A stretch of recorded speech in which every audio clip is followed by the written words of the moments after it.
Look how fancy this all is. Very. My friend James. Very.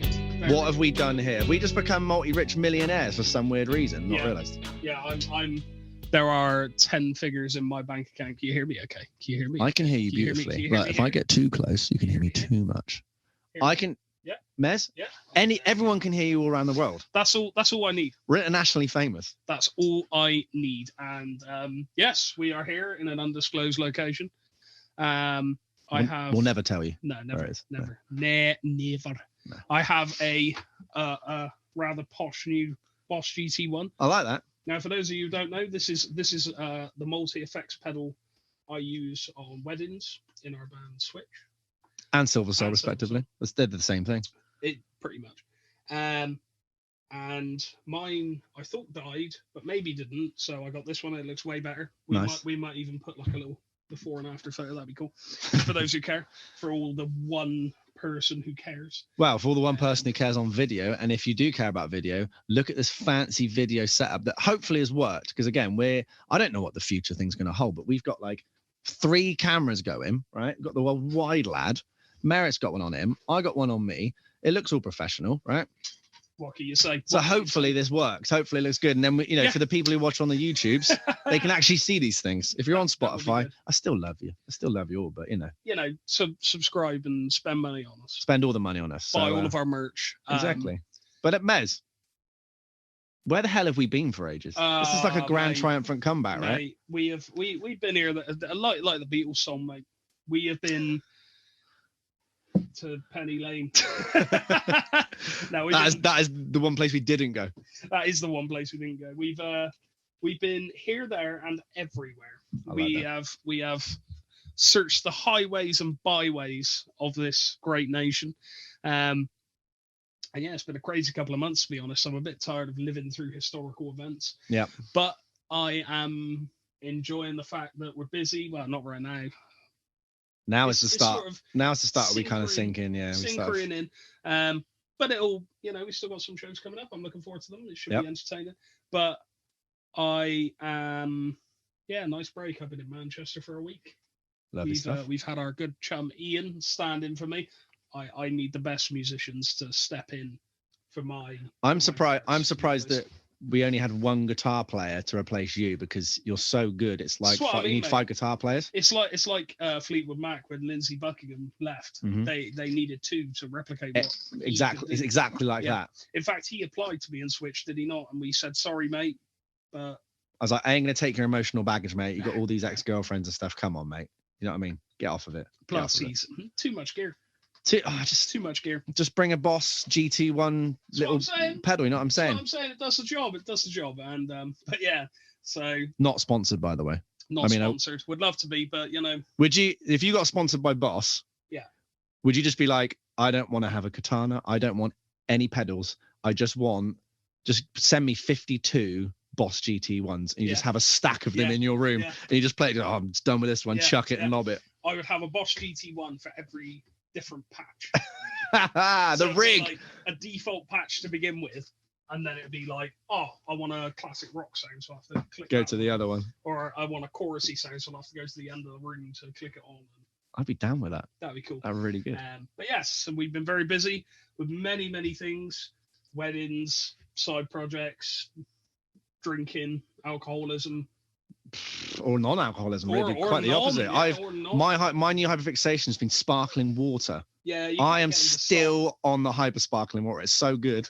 I get San Pellegrino bottles. I mean, it cost me a couple of quid just for one bottle. Couple of quid. But I said to my friend Rob, who's a bass player, and he's my cousin, but cousins are chaos. If you know, you know. He definitely is a family member as well. That's a good thing. Exactly. I said to him, because we stopped off at a co-op, right? Other shops are available. Of course they are. Always. Because we're deep in wedding season, playing all these gigs week after week. Sometimes it's like 5 gigs in a row, up to 4 or 5 gigs in a row, which is gnarly. So we haven't got time to do stuff. Your life kind of gets put on hold. So a lot of stuff at the services is really expensive because you just have you've got nowhere else to go. No, exactly. So you do this on a whim. Absolutely. So we stopped at a co-op on the gig that you went on the Saturday, and the sparkling water 500 milliliter bottle was 70p. and I bought 3 of them. And I was Yeah. like, you know what? So I actually got a new philosophy on life in terms of saving. Is that one of them? It's not one of them. I will show it for everyone. This is a Highland Spring sparkling 1.5 litre. Show it for the big camera like that, you know what I mean? Because we can do it multi-camera these days. This is badass. And I'm going to have a little more angles just to see this. I'm going to have a little spot and this a green tint bottle. Green tint bottle.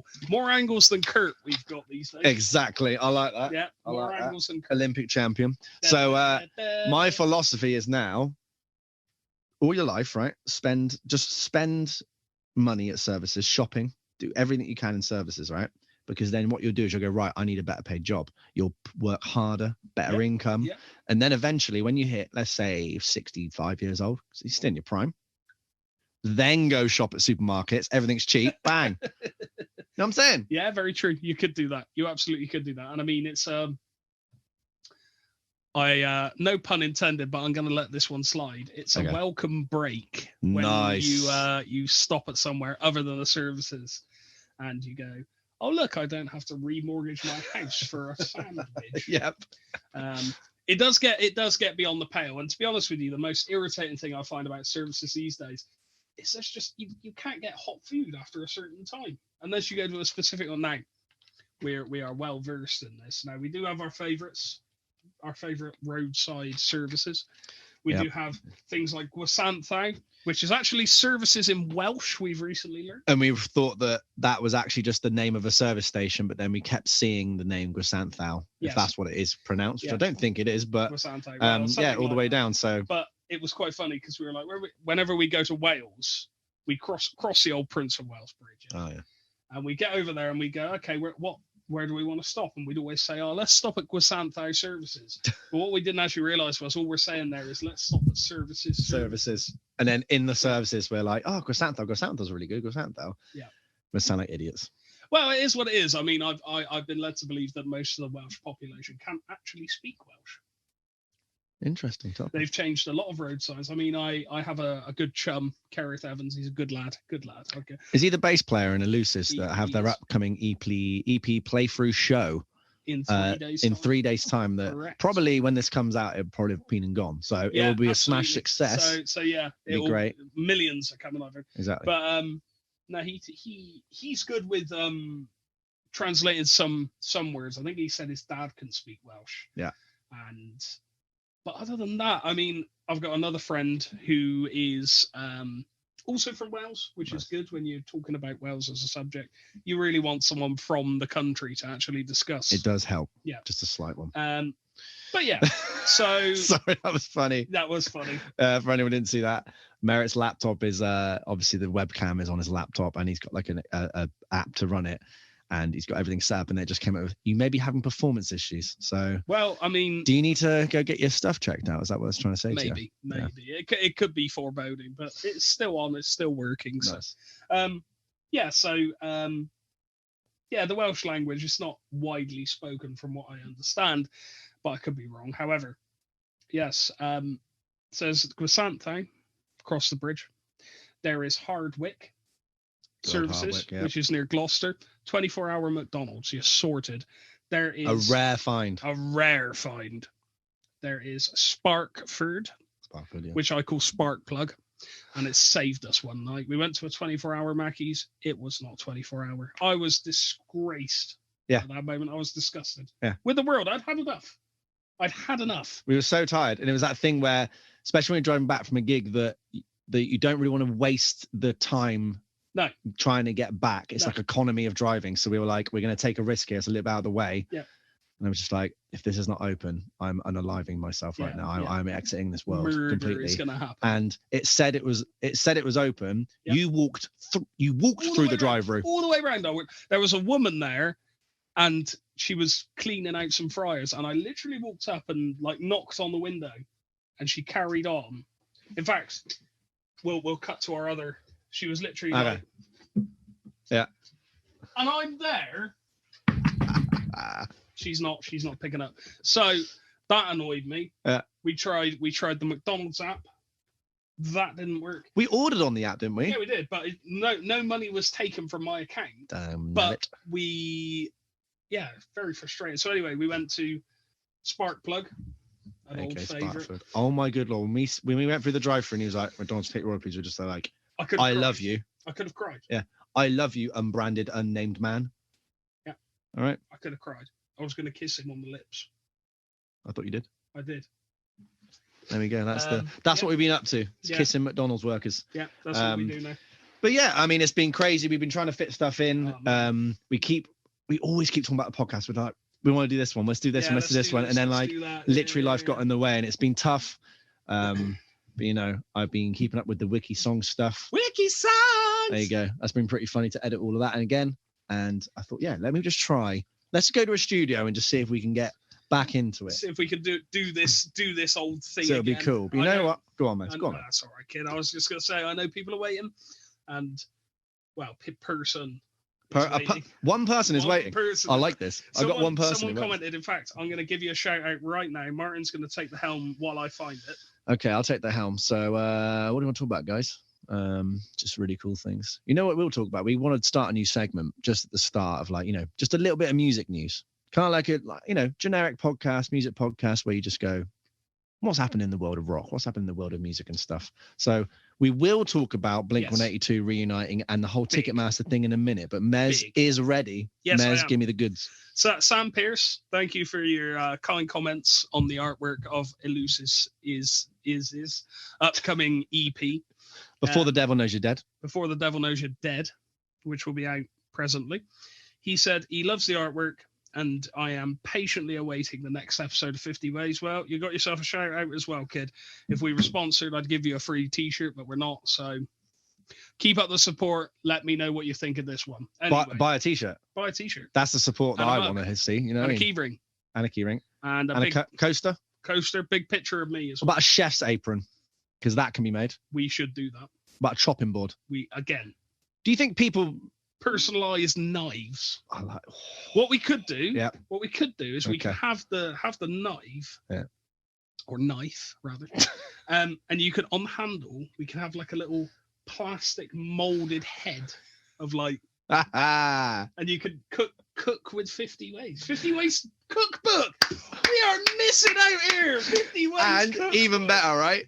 You could have a thermometer that you stick in a meat, and it's your head, and it turns orange when it's at boiling point. Yeah, fantastic. And my bobble hat turns blue. That's excellent. We need to get on this. There is an entirely untapped market. I'm saying, fuck the podcast off. Yeah. Let's just go into cookware. All right, that's been 50 Ways. Hope you enjoyed it. See you later. It's worth the wait. We hate you all, really. Anyway, music news. Let's do a quick music news. So everyone knows, I say everyone knows, but if you don't know, you do know now, Blink-182 have reunited with Tom DeLonge, and I'm loving it, to be honest with you. Absolutely love myself some Blink. Shout outs to Alex Hopkinson and Robbie Kessel, Big names. Big names in the game. And they know that Blink created music and words and lyrics and melody and chords. Like, no one had done music. Well, no one had even known what music was. Nope.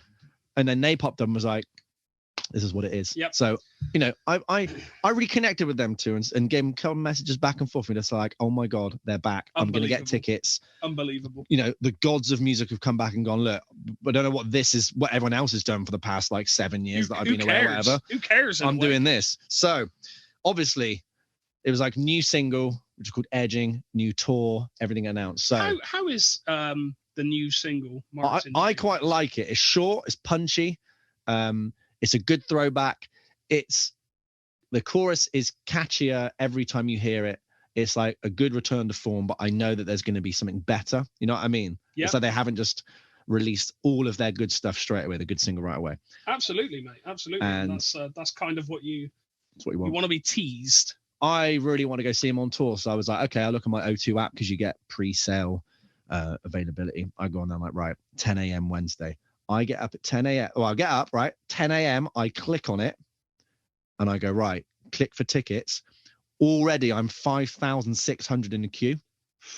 Oh, no. Does, to its credit, go down fairly quickly. I reckon it took 6 minutes to go down. And I'm like, right, I'm just going to pick a seat, pick whatever. So I went VIP. So I went to go see Chili Peppers in June, I think. And 6 minutes after being in the air, because I went from Bristol to Glasgow, they got cancelled. So that sucks. Still waiting for that, but you know what it is. So I went VIP for that one. I was going to go. So VIP for Blink-182, £180, right? Which I'm like, for VIP, I'm fine to dish that out. What is included in the VIP package, Mark? You get a little laminate. You get a little seat. And I actually can't remember on the Blink one, but with the Chili's one, so the Chili's one, it's like a dedicated O2 section.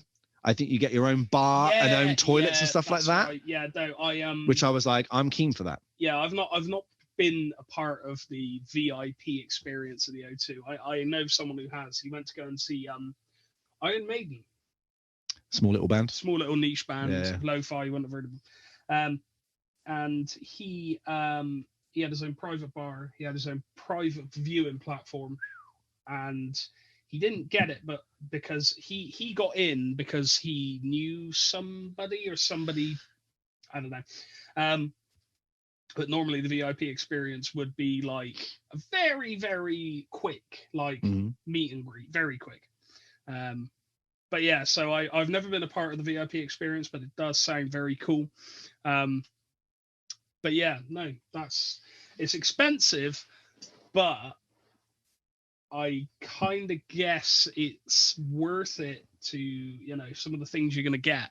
And on top of that, the fact that you'll be like, I'm going to go and see Blink. This is my thought. So they're a big band, so I want to go see them for VIP. I thought they were quite niche. Well, they're big in terms of the niche, little niche market. In the lo-fi underground community. Whatever. So like for big bands like that, I'll go see VIP. I might do it with Paramore because their tickets are coming out, I think, in 2 days. Yes. I've done the pre-sale. I've got the album bundle, whatnot. But that'll be fun. So what's happened is, I don't know whether it was on the O2 one as well, but the tickets have skyrocketed up, and they're like, some of them are like $2,000, $4,000, $8,000, because it's all to do with this dynamic pricing.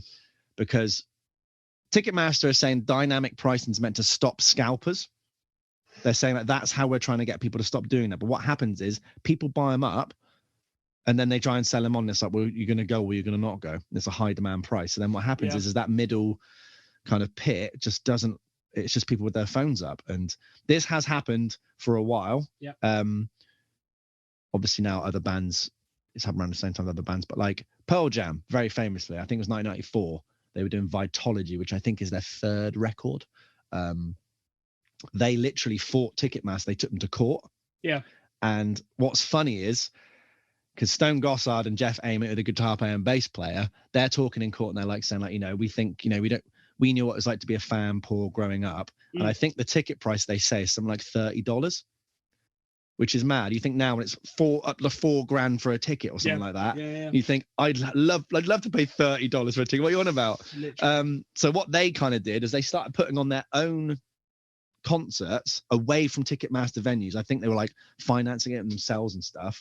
But then what happened was people were then doing fake tickets for those gigs. Yeah. And then there was these weird things, and they ultimately lost because this guy was like, well, when you become a band and then when you become signed and basically all these things, and you basically become a product. Yes. So it is art, but your art becomes a product to then sell. And absolutely. I don't know what this solution is. Finn McKenty, who's the punk rock NBA guy, has a really good like ethos on it. And if I could remember it, it'd be good.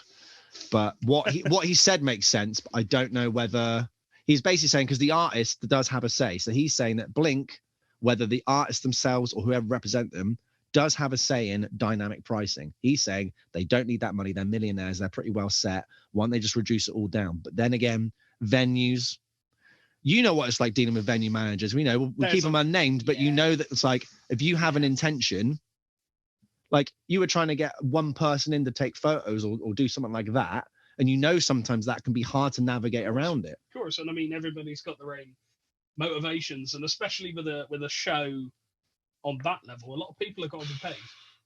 A lot of people have got a lot of crew, and obviously, they are millionaires. Absolutely, yeah. I'm not disputing that.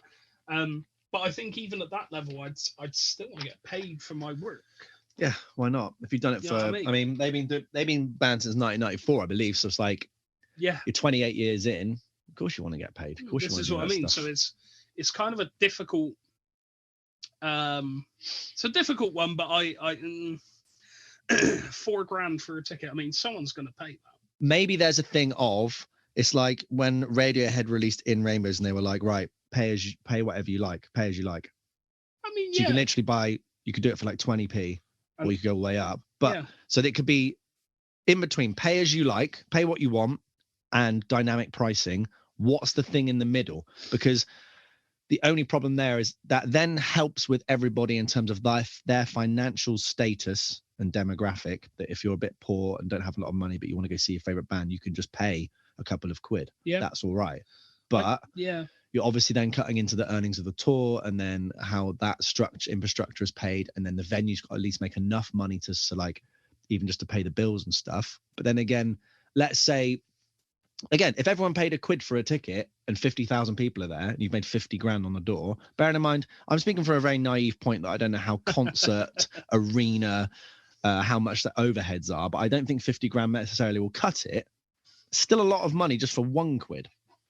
That is, and I mean, that's where you can start looking into like, how about we charge 20 quid, 50,000 people. But then it's like, who's getting a slice of that nice little ticket pie? Because it's band, venue, well, this also is what I mean. This is how you kind of got to look at it, because there is paying for everybody's time, and there is covering costs, but there is also profiteering. Mm-hmm. Paul McCartney's final ever tour. I think it's going to be impossible to get tickets. Think of all the celebrities are going to want to go. It will be. It'll be unbelievable. That'll be like tens of grands. It'd be a lot of money. And you think about inflation and stuff. I mean, I don't know how many more years the guy's going to tour. You tell me. But hey, this is what I mean. I reckon definitely the next decade. I think I might get that. I think probably, but no, you're right. You're absolutely right. And it is difficult to sort of equate it. But that's true. Yeah. Only time will tell, eh? You know. But, any other news from you, Mez? Yes, in the world of millionaires. Oh yeah. Who are not happy about something. Oh yeah. Give me a skim read. Let's get through it. Let's get on it. Let's do it. Clearly, there's something about Anaheim and Iron Maiden that don't mix. The band's show on September the 22nd saw a fan get on stage for way too long before getting tossed off by vocalist Bruce Dickinson. And now footage has surfaced of Dickinson taking some fans to task for smoking weed in the front row the night before. During a break between songs, Dickinson gave fans a stern talking to about their smoking habits, saying it's affecting both him and bassist Steve Harris. I don't know what it is, said Dickinson. There's so many fucking people smoking so much fucking dope down here. I'm amazed you can even see. Poor old Steve. I don't know if you know, but he absolutely fucking hates marijuana and the smell of it, all right? So when he's trying to play bass, it fucks him up. It fucks me up. I'm a singer, all right? So I would just ask for a tiny bit of respect. If you want to go get completely stoned out of your fucking mind, go to the back and do it, all right? Otherwise, you're going to end up like this fucking knucklehead here going, oh. Do you know what that reminds me of? Go on. That's like if I've parked in an Audi car park and it's quite a tight space because the guy to the right of me is parked really awkwardly. So I've kind of got in there and I need to go in there. And like I've been in the white lines, but then I get out and then he's coming back with his shopping. Yeah.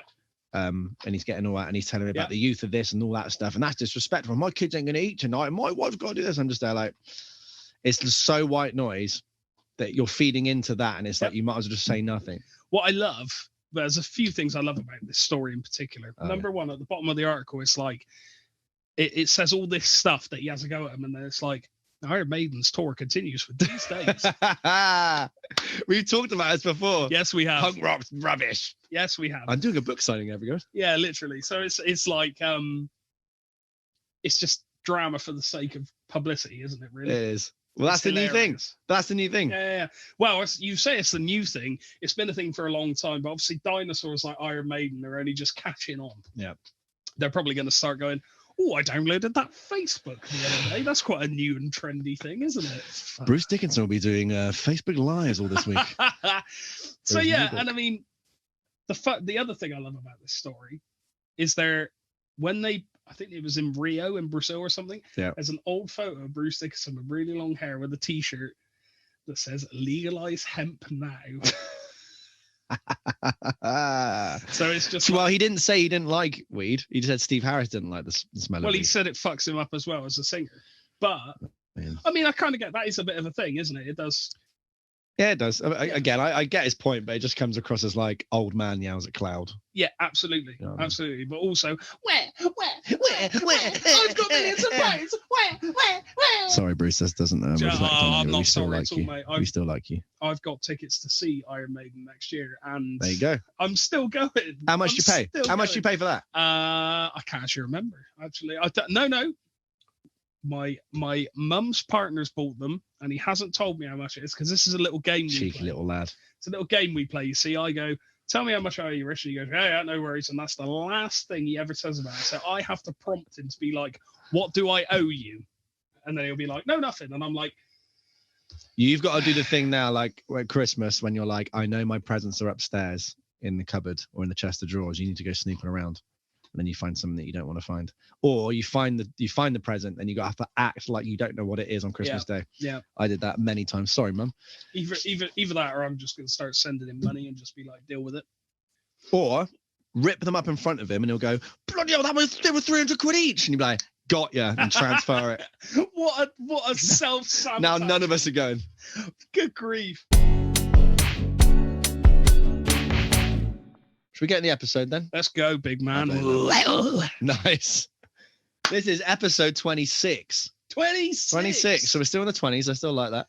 All in our 20s. Nice. And we're doing the reason why someone might hate an album is because it took so long to come out. Yeah. Isn't that, see what I did there, right?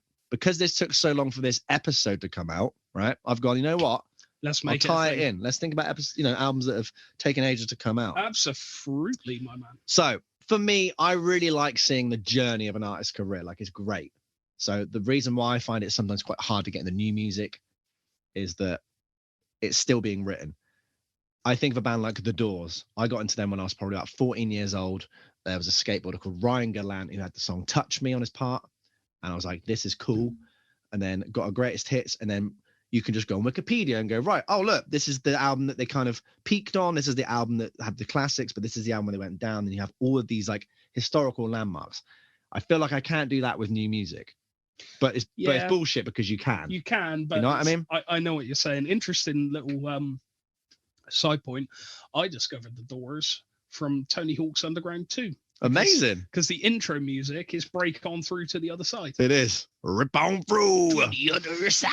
That's very good. Yeah, that's where I discovered them.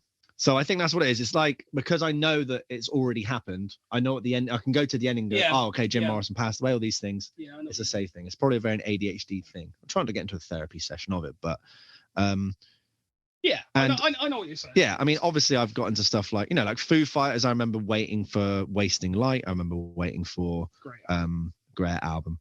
I remember waiting for, hang on, I just closed something down. My fault. And then I remember when Sonic Highways. Nice. Woo! That took ages. I remember when thank you very much. He got there. When Sonic Highways came out, I felt disappointed with that. So like that was kind of a downer. But I've waited for albums. They've been really, really good. Turnover, Good Nature was really good to wait to come out. Apple or raspberry? So there's a beginning, there's a middle, there's an end. I'm not left wondering what's going to happen. Like it's all there. I think it might stem from like because I maybe view artists in the way of a film. I love the backstory of stuff. That's why I'm a nerd. That's literally why we started this podcast. So maybe it stems from my music coming from skate videos. So you get into an artist, you really like them. You're like, this is banging all stuff, and you get up to date with all this stuff, and you're like, oh, cool. They've done this tour. Like, oh, maybe they're going to have a new album coming out. So typically an album cycles 18 months for a typical major label thing, like it used to be. So they'd release the album, you'd be like, that single's sick, another single, get the album, and then you go see them on tour for hopefully a nice little price, all the interviews and whatever, and you go, cool, and they go, yeah, we're gonna start work on the next records very soon. We're gonna go back to our roots and basic but new and all that stuff. You're like, cool. So you wait. Yep. You're like, okay, 9 months, 18 months, 2 years. You're like, what's going on? 57 years in some people's case, which is my pick, but I'm going to wait till after Merritt's done his. That's a long, long time. So you think, why the hell would an artist take so long to release another piece of work? Like, why did these why do some bands get to do that? Like Tool, Metallica, like these are big label names. Even younger artists do that as well. It's too broad of a question to really answer on. And again, people are people, musicians are people, they have lives. They don't want to constantly be like, I'm going to release an album, gig, tour, write and record, and then release an album and do that again. It's so mad. There are so many examples. There is. And question from Mez, I love this. What's something in your life not related to music that you took ages to get done and finish? Driving. Same here. 28 years it took me. Yep, same. I say 28 years. I wasn't learning. You were learning when you were 1. No, it took so from October 2020 is when I started, and I passed 3 weeks ago. Not even that. Yeah, something like that. Yeah. So obviously lockdowns and stuff, but you can't blame everything on that. I took my time booking my theory. I took my time booking my practical. Yeah. So driving is one. Mine was probably this podcast. I had it for years in my brain as a book. Yeah. Couldn't figure out how to materialize it. Then suddenly it was like, again, like lockdown kind of helped stuff for me because I get very one-track minded, which again, because we were doing wedding season and loads of gigging, it was hard for me to get in this podcast. But yeah, I was like, that's what it needs to be. And then finally sat down and got it and sent you the logo and we finally done like that. So yeah, like it's also weird to think of bands that are the opposite of that. So the Beach Boys. Oh, they released 3 albums a year between 1963 and 1965. That's 9 albums in 2 years, which is almost in the entire Beatles output. But they did in 8 years, and they did it in 2. I'll never forget when I went and listened to Pet Sounds for the first time properly. And a biblical moment for anybody as well, real. Isn't it? Go and listen to Pet Sounds. I was scrolling through their Spotify, and I was scrolling through, and I was like, where is this album? What's going on? And then it was and then I finally found it. Like, I was just like, how many albums have the Beach Boys got? So many. It's ridiculous. Yep. It's but that was the recording contracts of those time, because you release a single every 3 months. You had to make sure to make a Christmas album and be hot on the heels. And no wonder that Brian Wilson went through all the stresses that he did, but 9 albums in 2 years is immense. That's unbelievable. The person that I have is only has 2.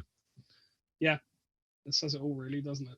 There you go. Well, we're 1 camera down now, James. All right. So we've managed to get that. So we've still got the wide angle lens. That's all right. And we still got yours. So, we're trying it new. It'll be okay. I've got my little zoom on here, and it looks like it's filmed on not even a potato. It's like a seed of a potato. So we're going to go with that. Be fun. So I want Merritt's pick. Merritt, what did you pick for an album that took so long to come out? I picked Chinese Democracy by Guns N' Roses. What a big, that is like a big, huge one. You know what I'm saying? That is the one that people talk about. It's the classic example for albums that took too long to come out. Yeah. And the reason why I picked this is because growing up as a young music fan, I loved Guns N' Roses. I still do. I still do. Fantastic. Appetite. Oh my God. But yeah, someone bought me this album. I think it was for birthday or Christmas one year, and it took me a really long time to listen to it. Now the reason being is because back in the day, I wasn't like I am now. Like if I buy an album, I listen to it start to finish. Yeah. But back then, I only really wanted to listen to songs that I already knew. I was very much like that. It took me so long to get into so many artists because of that reason. Mm-hmm. And I had to force myself out of that cycle. I had to just really, really hone in and really just listen to as much as I could. Okay. And it was difficult. Like I said, I don't understand why it took me so long to get into that habit, but it's so fruitful. It's so much nicer than just like, skip that, skip that, skip that. And is that what you were like? Yeah, genuinely. Wow. For a long, long time. But I managed to get out of that, thankfully. Nice. I still have moments where I'm like, what do I want to listen to? No. Nah. But that's less. But that's with albums that you already know, right? Yeah. So and this album, before I listened to it, I remembered enjoying it, but only certain songs. Yes. So yeah, it was very interesting to revisit it. How old were you when that came out? It was 2008, 2009? 2008. What's that? 210. That's 14 years ago. 14 years ago, I was 14. Wow. And what was your knowledge of Guns N' Roses up to this point? Appetite. So you knew Appetite at 14, which is pretty cool. In fact, no, sorry, I say Appetite. I knew Sweet Child of Mine, Welcome to the Jungle, November Rain. Yeah. Don't Cry. Yep. Knocking on Heaven's Door. Classic. Live and Let Die, which is obviously a Wings cover. Is that everything I knew? So you only know like songs. You didn't have the Appetite album. Yeah. No. And again, you were far removed from like the hype and stuff and whatnot. Again, I knew Appetite. I knew Use Your Illusion 1 and 2 by that point. I knew the greatest hits. I knew, especially at that time as well, that Guns N' Roses were not like a relevant name. It was the Axl Rose show. Yep. They've fallen out of favor. They're not like they are now. Oh, there is where so it's much. Like everyone's been reunited again, and it's like they're a big brand now. So I have my notes up. I'm ready. Can you still hear me if I do this? Oh, I can still hear you, kid. Wonderful. Okay, so Chinese Democracy is the 6th studio album. The sixth studio album, released on November the 23rd, 2008. Black Frog and Geffen Records. Nice. So it's the first studio album since their covers album, The Spaghetti Incident, which I haven't listened to yet, but it's on my list. It is good. There are a couple of good songs. Yes. Was there that's meant to be a reference to a Motley Crue infamous incident, which I won't get into, but it involves some vomit. Yes. And Women of the Night and a band. And not so also their first studio album of original material since Use Your Illusion 2, which I believe came out in 1991. Yes, Use Your Illusion 1 and 2, because they came out at the same time, didn't they? Woo-wee. Momentous and ambitious task. Very ambitious. So it was the first album without their longtime producer, a guy called Mike Clink. Yeah. And it was produced by singer Axl Rose and Karam Constanzo. I think I've pronounced that correctly. You've done it way better than I would have done it. Thank you very much. Yeah. So this is nuts. This is absolutely nuts. Like, we're going to be here for the long haul, mate, because I have to get into every aspect of this. How long? So what was the gap between this Spaghetti Incident and that? Was it like 14 years? 13, 14 years? Yes, 15 years. I like a little suspense there. You're like, yeah. Oh, yeah. Yeah, so it's 15 years. Nice. Which isn't really that long in the scheme of things, but when people are waiting, it kind of is. So it's a little over an hour long. It's 71 minutes long. The genres listed are hard rock, industrial rock, electronic rock, and new metal, which I'd heartfully agree with. I fully agree with it. Yep. The recording was from 1998 to 2007. Absolutely mad. Imagine recording something for that long. That's 9 years of just like. What's weird is it's like the bricolage of it, which is a fancy name for like all the things chronologically. That's a good word. I like that. Like there might be a vocal from Axl Rose from 1998 and then a guitar part from 2005. Strange. It just seems really weird. So let's dive in, because there's a lot of content here and it all needs to be discussed. Let's get it out. So, as we all know, from 94 to 97, Gilby Clarke and Slash, Matt Sorum, drummer, and Duff McKagan, they all left. Nice. Leaving Axl Rose and Dizzy Reed, keyboardist. Which, you know, and guitarist Paul Tobias as well. Yeah. In 97, they began work with guitarist Robin Flink, drummer John Freese. In 98... I think that's Josh Freese. Just a little bit of a... Josh Freese. He's done me there. It is Josh Freese. I've done him right there, and I can't even see your laptop. So. And I'm going to move it a bit closer to me. In 98, a bassist, Tommy Stinson, and a multi-instrumentalist, Chris Pittman. Nice. The lineup changed several times, incorporating guitarists Buckethead, Richard Fortus, and Ron Bumblefoot Tao. Yep. Now, those are some huge names. Huge names. Those are some incredible musicians. We then have drummers Brian and Frank Ferrer, guitarist Brian May. Brian May was in Guns N' Roses. Brian May, vocalist Sebastian Bach. Wait, as in he joined? We'll get to it, Mark. Okay. We'll get to it. Orchestrators Marco Beltrami and Paul Buckmaster. Engineer Eric, I want to say Caudio. Caudio. I don't know. Caudio, something Claudio. like that. And producers including Sean Bevan, Roy Thomas Baker, Karam Constanzo worked on the album across 14 studios. You know, this sounds like it's very expensive and costs a lot of money. And yeah. Yeah. We'll get to it. They recorded dozens of songs and suggested they could release them across multiple albums. I mean, yeah. So, now, as Wikipedia describes it, it languished in development hell for 8 years. I would agree with that. Fully agree with Firmly agree with that. Geffen wanted to release it in 99. Yeah. But it was delayed and largely re-recorded in 2000. With costs reportedly exceeding $13 million. That's $1 million for every year that didn't come out. Yep. It became the most expensive rock album ever produced. And Geffen pulled their funding in 2004. They pulled their funding 5 years after they wanted it to come out. Now, with all due respect to label executives and people who work in the industry, at what point do you go, this ain't coming out, is it? Maybe not 5 years after you set the release date. It's mad. Anyway. Axel, you got that album ready, yeah? I'm coming, Mum. Literally. Just got to finish another level of Sonic. After missing the release date of March 2007, it was released in November 2008.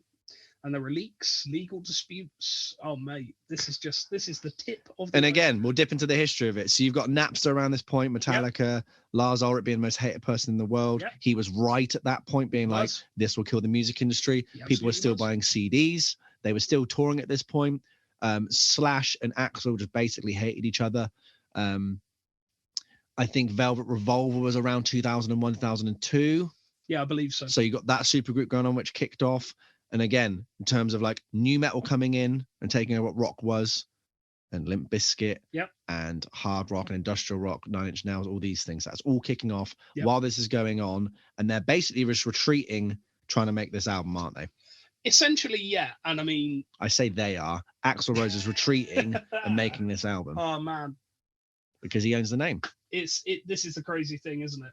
And yet, all of these things, it's still debuted at number 3 on the Billboard 200, certified platinum. Yeah, did not meet sales expectations in the US. Received divisive but generally favorable reviews. It had chart success elsewhere, sold over 1 million copies in Europe.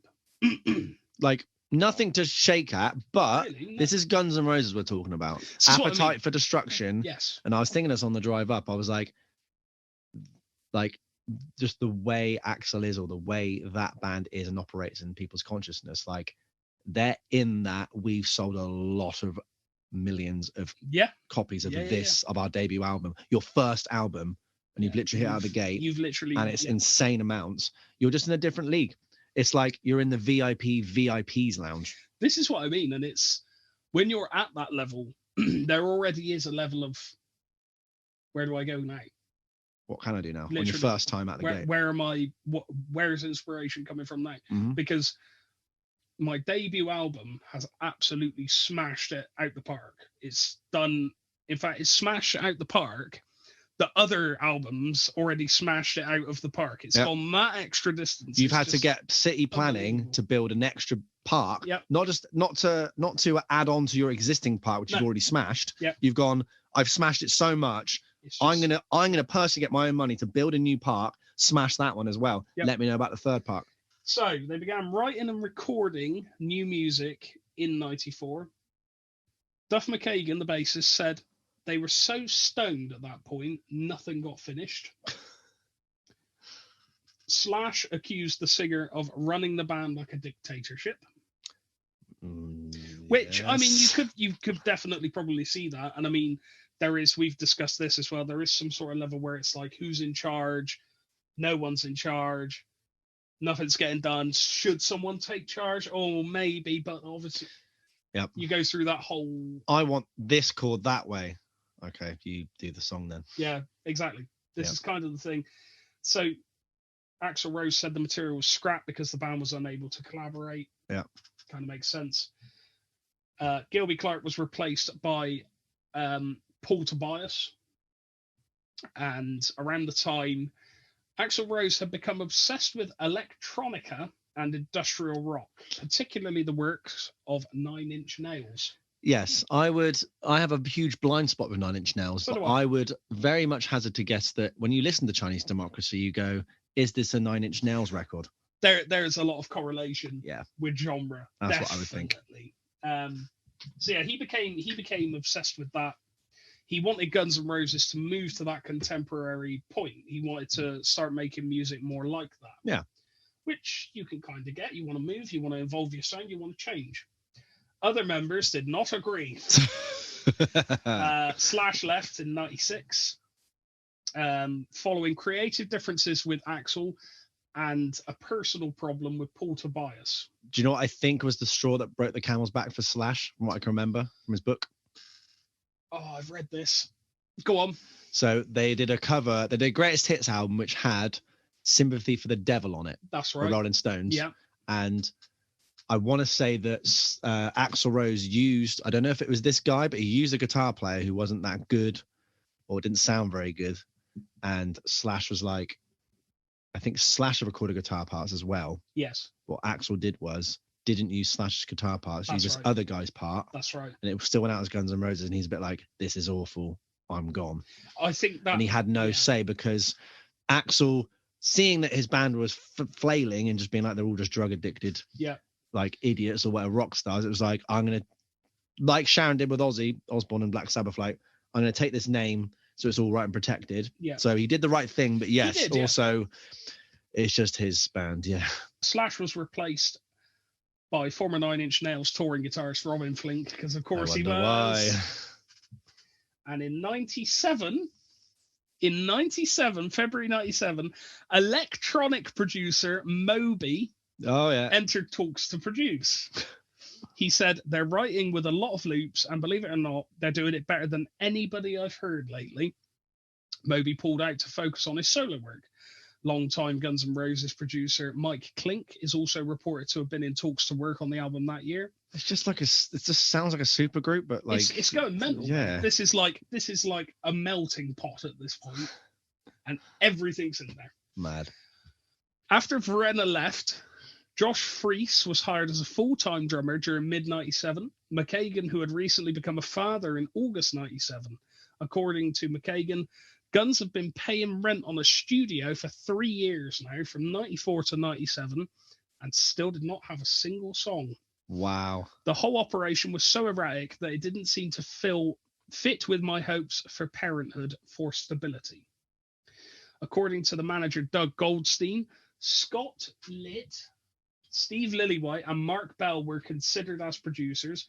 Chris Pittman joined as a second keyboardist and multi-instrumentalist in early 98. Shortly afterwards, at the recommendation of Freese, former Replacements bassist Tommy Stinson joined.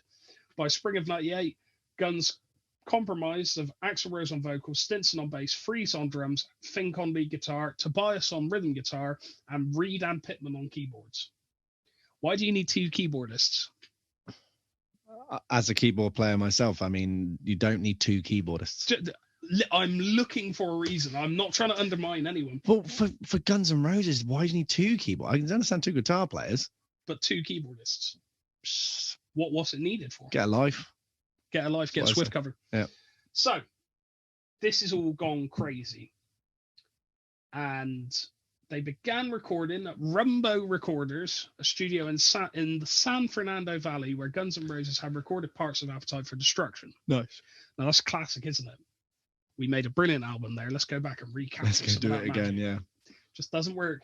Well, sometimes. Where's Slack? Oh wait, where's oh yeah, that's still out at this point. Yeah, literally. Around this time, Geffen paid Rose $1 million to finish the album and offered a further $1 million if he submitted it by March the 1st, 1999. So we're on to recording.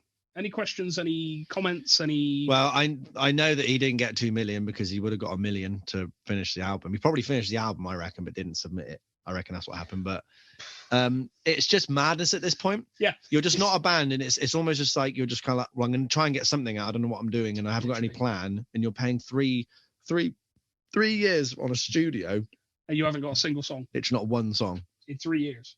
And you've got 2 original members. That's it, Duff and Axl. You've got 2 keyboardists. Now that's a lot of creative minds to bounce things off. And you've had that studio for 3 years and you don't have a single song. You're not writing songs, is what's going on there. Yeah.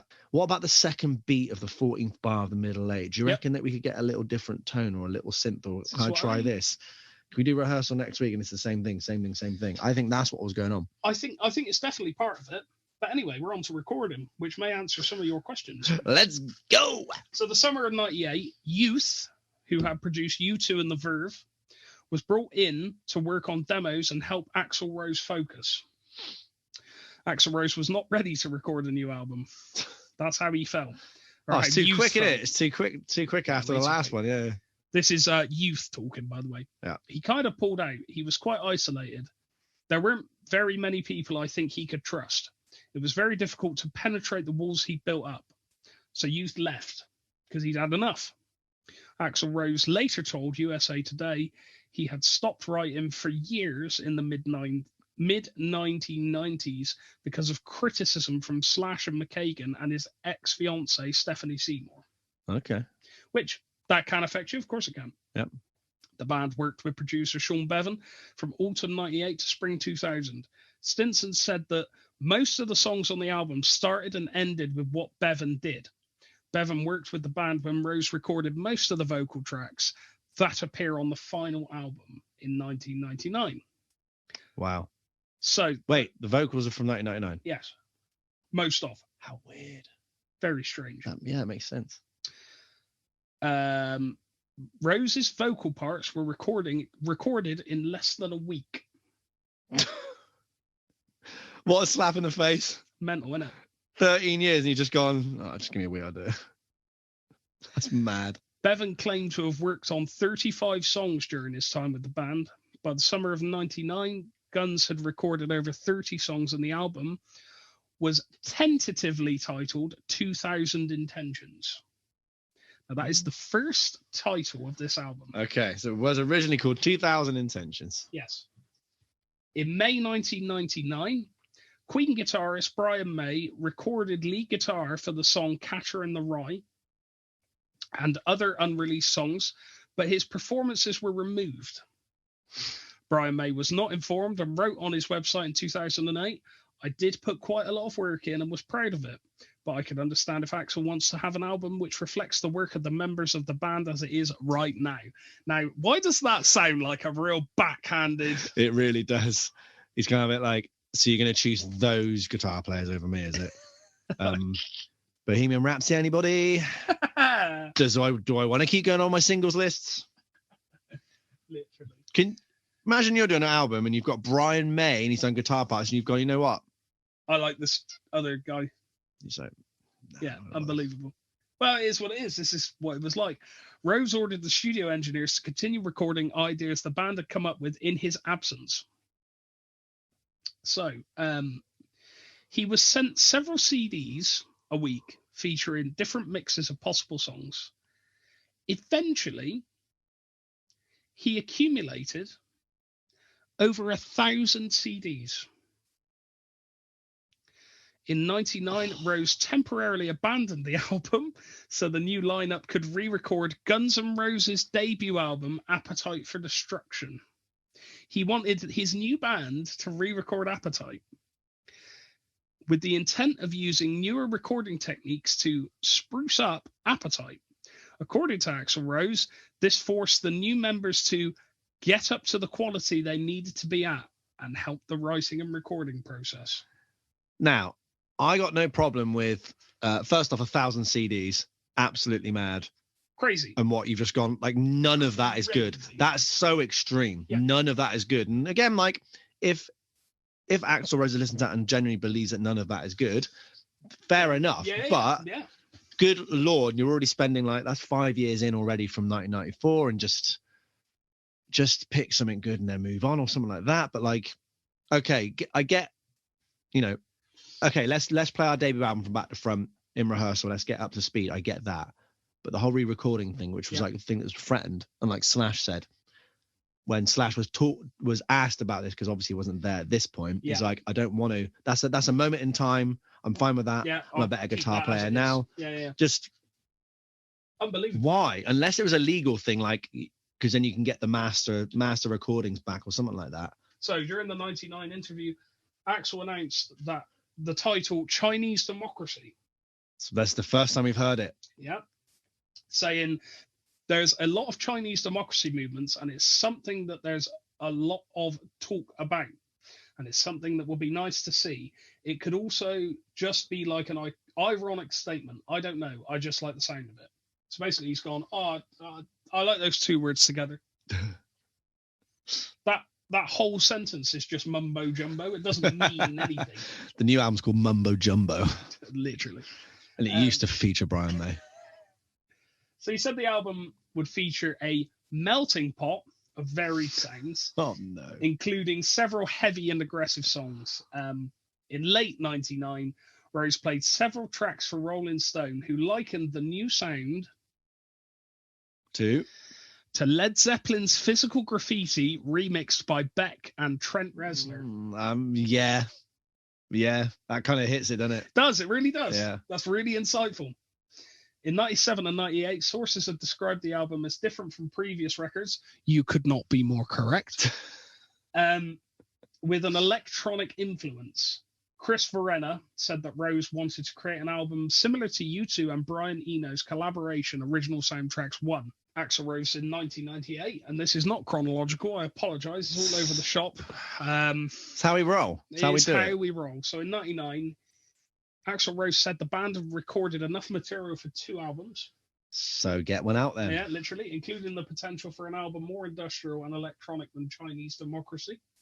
Sources said the band's initial plans were to record 2 albums, release Chinese Democracy, tour for a year or 2, then release the second album without having to return to the studio. So it sounds very much like they've gone, Use Your Illusion 1 and 2 was a good idea. Let's do it again. That's what it sounds like. Yeah. In 98, Guns released their first new track in 5 years and the first original track in 8 years, the industrial metal song Oh My God, which was featured in the film End of Days. I've never seen it, couldn't tell you. The song features Rose, Tobias, Stinson, Reed, Pittman, Fink, and Freese, along with guitarist Dave Navarro of Jane's Addiction. Interesting, yeah. And Gary Sunshine. Oh My God received mixed reviews. So, I mean, it is kind of less than satisfying when you look at the songs they have. The song they released that's in a soundtrack to a movie, and it's just Axl Rose is the only original member, and it was kind of all right. Yeah, I mean, but again, he released that. So out of the thousands of mixes he got, or thousands of CDs, that just proves that at least it was like worthy to release once. So why couldn't he find? You're telling me he couldn't find what 12 more songs out of 999?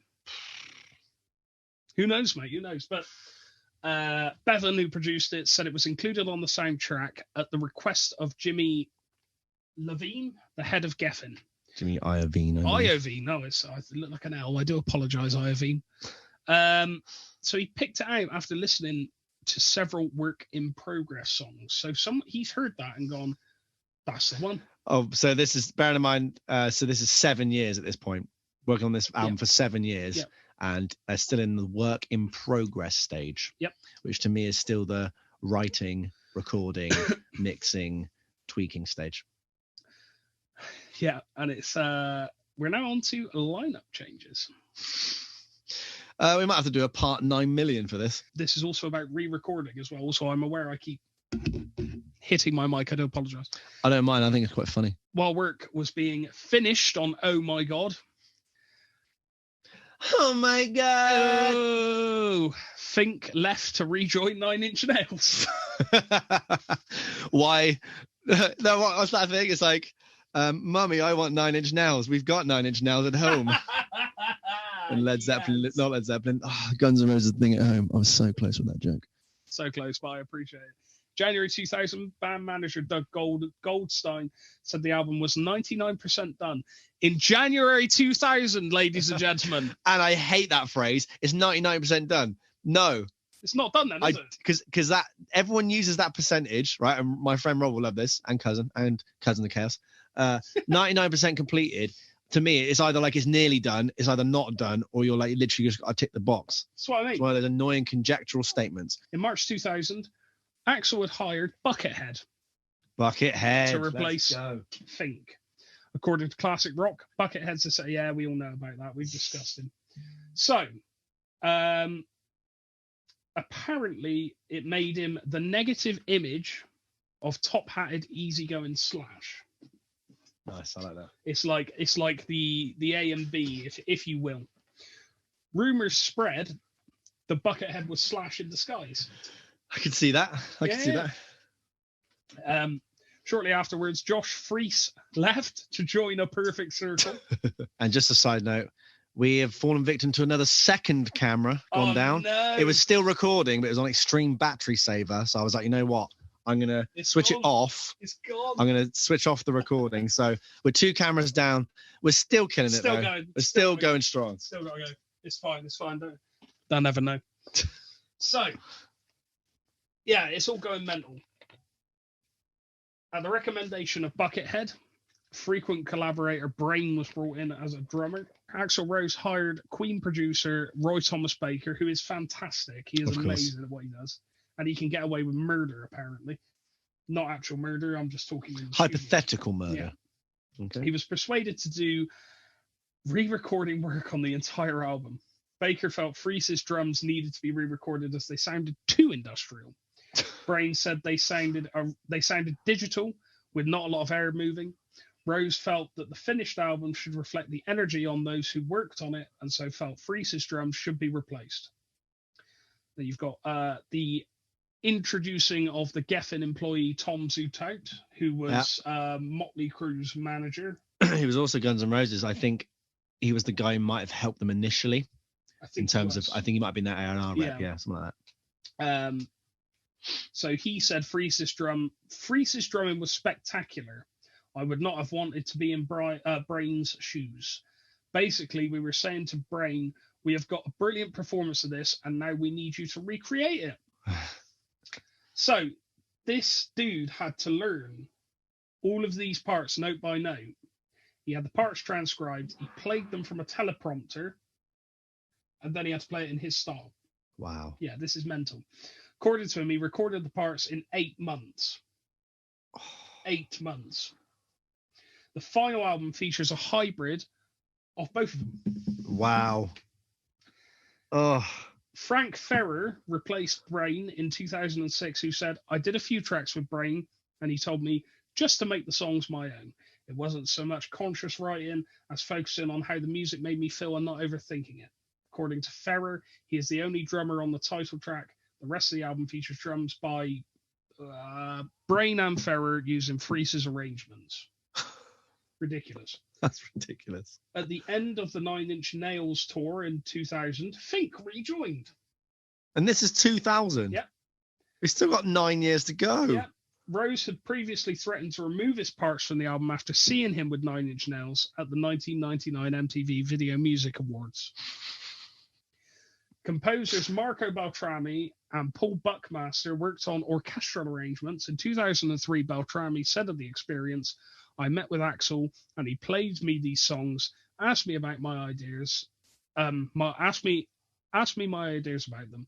I actually wrote some melodies and stuff. The music was eclectic, and at the time I was doing it, there were no lyrics on the songs that I was working on. In 2003.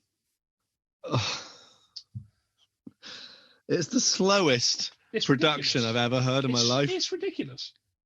You've now got Tom Zutaut join in. So in 2001, Jimmy Iovine, the head of Geffen, asked Tom, whose label had fired 2 years previously, To help Guns N' Roses complete Chinese Democracy, he was the A&R man that discovered the band and guided them through the recording of their previous album. So yeah, he was the guy that originally helped them. I'm right yet again. So. No thanks necessary. Resolve some personal differences. Axl told Tom about the frustrations he was having in finding the sounds he wanted. For example, he had instructed the production team to recreate the drum sound of Nirvana's 1991 album Nevermind, but was not satisfied with the results. With Tom's intervention, the team recreated the sound to Rose's satisfaction. Now imagine you're an engineer or you're a producer, right? You're sat at your desk. Okay, I'll imagine it. Yeah. You're recording, and Axl Rose is behind you going, "No, I don't like that. No, I don't really like that. No, I don't really like that." Yeah. And then you have an A&R man come in and tell you what to do. So I've got years of experience. I've got years of experience. I'm killing it. You know what I mean? I've deleted Brian May's guitar parts, but I've got Axl Rose telling me what to do, and what the A&R man's saying to me, you need to do what he's saying. So it's like doubling down. Basically that kind of thing, yeah. Am I getting paid well? Pretty well, I think. I think I'd stay for as long as I could. Yeah, bearing in mind if there's years of doing nothing, I'd probably start sabotaging things quietly. Yeah. Just to be like, well, mortgage is nearly paid off. Yeah. Time for a second Lambo, I think. That's what I do. Oh no, it's brutal. I would do the classic thing. I'd be like, right, my mortgage is paid off. But I'm just going to go off and get some cigarettes, like the old dads did in the 50s. Yeah, and they'd run away from their families and leave them in despair. So after having Zoot Tom approved by Rose's personal psychic. Okay, so whom Axl believed could assess auras from photographs. Axl arranged for Geffen to pay Zoot whatever it takes. I'd be like, 10 mil. Yeah, please. For the first hour. Tom's only concession was to defer some of his payment until the album was delivered, but the album missed the deadline. Did it? Yeah. Oh, that's weird, isn't it? Shocking. Zoot said Guns had 50 to 60 songs in development during this period. At least that's down from 1,000 CDs. 50 to 60 songs from that. By this point, Buckethead had left, following disagreements with Baker and frustrations over the lack of progress. Tom persuaded him to rejoin by installing a giant chicken coop in the studio for him to work in with furniture, straw, chicken wire, rubber chicken parts. Zoot described it as part chicken coop, part horror movie. You could almost smell the chickens. Only assistant engineers were allowed to enter to adjust microphones. Axl's assistant, Beta LaBass, downplayed the coop as inexpensive and fun, saying it didn't cost any money or anything. Think about it, it's just wire. It's so that you do in 3 or 4 hours, just for fun, to play a joke on somebody. However, according to Tom, the coop caused friction when Buckethead began using it to watch hardcore pornography, disturbing Axl Rose. Tom told an interviewer that after one of Rose's dogs defecated in the coop, Buckethead insisted it not be cleaned up as he liked the smell. I have no words. How does this get any crazier? I think you're going to tell me it is, but I believe it does, mate. I've never heard anything like that before or since. So, after 1 million people have come and left, been sacked, not been paid, whatever, the guitarist that you hired to replace the replacement for the original guitarist has joined, left, been convinced to come back, built a chicken coop in the studio, watched hardcore porn in it, and when your dog's shit in it, he wants it left there because he likes the smell. Anything to get the album done. That's what the A&R guy got told. That entire sentence was like a fever dream, and I was the one saying it. I want to recreate it. No, I can't. Okay. Yeah, I can't. You did think about that for a little bit too long. Tom tried to convince Axl to release Chinese Democracy as a solo album, feeling it would sell better. However, Axl said in 2008, I didn't make a solo record. A solo record would be completely different from this and probably much more instrumental. A vocalist said that. The songs were chosen by everyone involved. In 2001, his personal assistant said that 48 songs have been completed. And the Geffen had, you see what I mean? A minute ago it was 50 to 60 songs. Now it's 48. This is what I'm saying about this. 99% complete. It's just all up and down, all Not up and having down. And the Geffen had begun selecting them for the album. That was in 2001. Tom estimated the Guns N' Roses had 50 or 60 songs in development. Oh, now it's back. Okay. He went through each with Rose, trying to decide which were worth finishing. According to Tom, during his time with the band, they had completed versions of The Blues, Madagascar, Chinese Democracy, and Atlas Shrugged. Nice. Here it is. For 2001 film, Black Hawk Down. Yep. The filmmaker Ridley Scott asked to use the 1987 Guns N' Roses song Welcome to the Jungle from their debut album. According to Tom, Axl had already had new band members re-record all of Appetite as part of their induction, so a day was spent mixing one of those versions. Fair enough. Rose attended a screening of Black Hawk Down arranged by Tom. However, when he realised it was not private, he fired Tom Zutaut. Zutaut claims he was set up, a claim disputed by Rose. Zutaut claimed that by this time around 11 or 12 tracks were complete, but for final mixes, and that the album could have been complete by September 2002. Man. Baker left the project a few months later. So at this point, he has 13 songs that basically need to be mixed, mastered. Yep. But he's fired. But the producer's gone, and Tom Zutaut's gone. Yeah. So he has an album. Yep. He just needs to find someone to mix and master it. Yep. So we're 99% there. January the 1st, 2001, Guns N' Roses played at the House of Blues in Las Vegas. Their first concert in 7 years. Followed by their headlining performance at Rock in Rio. That is the one with the dreads that he's got on. He's running around a lot with the sparkly grey open top. Correct. Yeah. Audience of nearly 200,000 people. In 2002, they made a surprise visit to the MTV Video Music Awards. You can see why I had an issue with that. I did. In New York, their set included one new song, Madagascar. Guitarist Richard Fortus joined in 2002. He said, all but his contribution, the chorus to Better, had been written by the time he joined, and that some riffs on the final album date back to Slash's time in the band. How many conflicting reports do you want? Just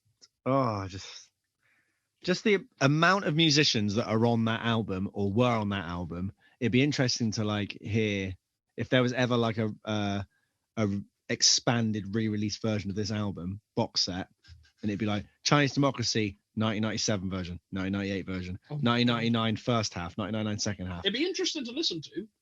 Just for the pure fascination of what's actually changed and how far has it gone. This is what I mean. It would be interesting to listen to, but also I think it would just take forever. Well, let's have a couple of questions just to break from this a little bit. What do you think this is actually?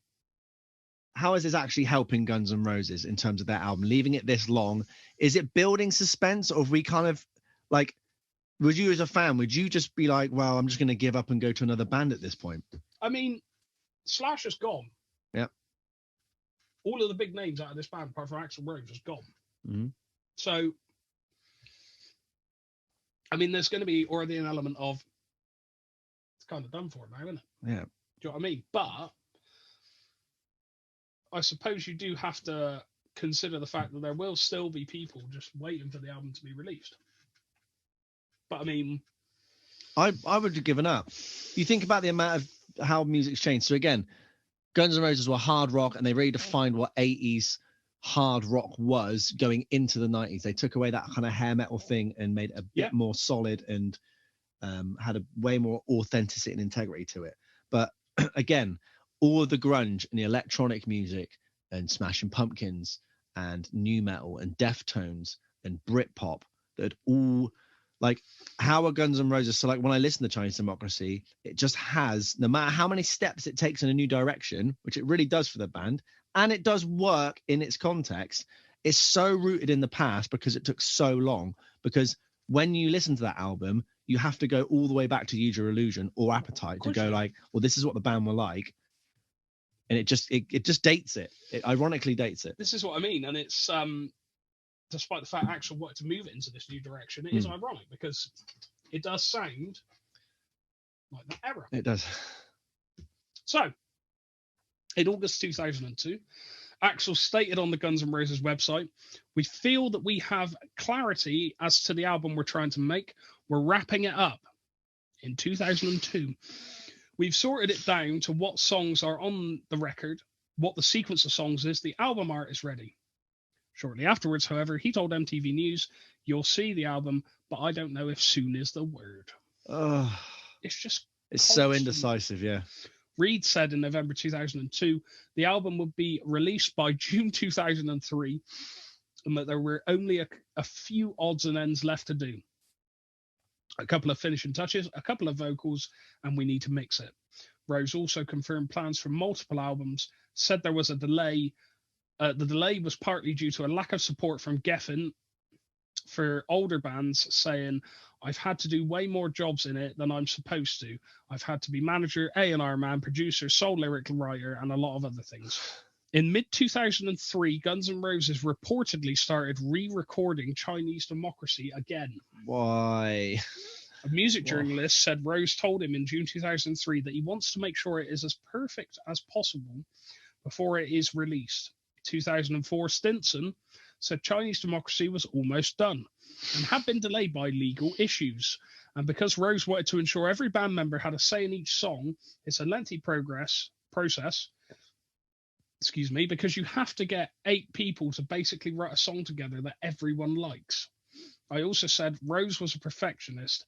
An engineer working on the album said Axl wanted to make the best record that had ever been made. It's an impossible task. You could go on infinitely, which is what they've done. Yep. I quite like that takes off a little bit of the annoyance of it, in that I get that he's being like, right, I have a band, I have a solid band now. So I want all of these songs to reflect that, really. I think that's quite nice of him to do that. And I would want to be the same way. It would feel a bit weird that you have to 8 people have got to sign off on a tune. I like that though. But the fact that he could have released a couple of albums before that point and then gone, right, let me write a whole new record with these 8 people and really put my faith in them. That's what I mean. But this is what I mean. Where's this 99% done in 2001, whatever it was? 2004, Buckethead quit. Guns N' Roses cancelled their tour, released a statement saying that Buckethead had been inconsistent and erratic in both his behavior and his commitment. His transient lifestyle has made it near impossible to have nearly any form of communications with him whatsoever. Shortly afterwards, Axl released a statement saying that they hoped to announce a release date within the next few months. Stinson said in September that the album would be in mastering stages by November 2004. Right. Now, it's never ending. No, it just goes on and on and on. This is a long return episode. I fully expect you to edit most of what I'm saying out. Hey, we'll get it nice and slick, don't you worry. Anyway, we now have, by 2004, Geffen had removed Chinese Democracy from its release schedule and withdrawn funding, saying having exceeded all budgeted and approved recording costs by millions of dollars, it is Mr. Rose's obligation to fund and complete the album, not Geffen's. Around that time, a manager said the album was close to complete. According to a March 2005 New York Times article. It's just a meme. It literally just goes on and on. Production costs for the album had reached $13 million, making it the most expensive record never made. By 2005? Yeah. Buckethead was replaced by Ron Bumblefoot Towle, and touring resumed in May 2006. Bumblefoot added guitar to the album between tour legs throughout the year. Bumblefoot wrote parts for every song, trying hundreds of ideas. Wow. Contributed fretless guitar, and he stated that working with such densely layered songs was a challenge. This is a quote, you go into a higher range so you don't clash with it, and there's like, oh wait, there's a synth there. Or you go into lower and it's like, kind of getting eaten up by the rhythms and the bass. Yeah. So it was a challenge to find the right place. Frank Ferrer replaced Brain in July 2006 and added new drum tracks. But new drum tracks, what of Josh Freesh's arrangements that Brain did? I guess so. Ugh. Rose held listening parties in several New York bars in 2006, showcasing 10 new songs. In 2006, Rolling Stone said the album had a firm release date of November 21st, 2006. Wrong. How many times have I heard it's going to be released this date? That's what I mean. Don't believe it. According to Rolling Stone engineer Andy Wallace, who had worked with was working on the album that year. Stinson stated that most of the album had been recorded collaboratively in 2001 and had been pretty much done since then. What's going on? It's like they're all stood behind doors with holes in, looking at a painting. They're all seeing different bits, but they can't see the full picture. Like catchphrase. Yeah, legit. Yeah. Legit. On December 14th, the Guns N' Roses website, Axl announced the cancellation of 4 shows, citing the need for more time to work on Chinese Democracy. He also announced that the band had ended their relationship with the manager, announced a tentative release of March 6, 2007. Still wrong. It was the first time the band had publicly given a release date. Okay. That was the first time. In an interview held during the launch party for Korn's 2006 tour, Axl told Rolling Stone that Chinese Democracy was a complex record with Queen-like arrangements, and that he expected some fans to complain about the new direction. Now we're on the final sessions. The final sessions? Bloody hell. Axl Rose recorded the final vocal tracks in January 2007. Good lad. Took his time. On February the 22nd, 2007, the band's road manager, Del James, issued a press release stating there was no official release date after releasing a release date. But the recording had ended and mixing had begun. In a 2007 interview, Sebastian Bach said Axl had planned to have the album released by Christmas 2007. Good lad. And that the delays might have been caused by business problems. In 2007, Bach recorded backing vocals for Sorry. He described the song as almost like doom metal, with Axl singing really clean over this grinding slow beat. Okay. Fair enough. Harpist Patty Hood, who had worked with Pittman on the album Free Mars, and conductor Suzy Katayama also recorded parts. In 2008, rumors arose that Chinese Democracy had been handed to Geffen, but was delayed because the label and Rose could not agree with the marketing. There was a radio host that said Geffen might have the album, and that delays were due to financial reasons. However, in February 2008 interview with Classic Rock, Axl's personal manager dismissed those suggestions, said they were in negotiations with the label with a wealth of material to select from. Axl was solely responsible for track selection and sequencing of the album. According to Bumblefoot, the band and producer Karam Costanzo, who joined in 2003, spent 14 hours a day working on this album. Oh. This is an interesting and funny fact. Go on then. On March 26, 2008, media reported that soft drinks manufacturer Dr. Pepper would offer a free can of its product to everyone in America, excluding former Guns N' Roses guitarists Buckethead and Slash, if the band released Chinese Democracy in 2008.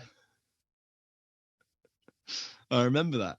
On the Guns N' Roses website, Axl wrote of his surprise at the company's support and said he would share his Dr. Pepper with Buckethead.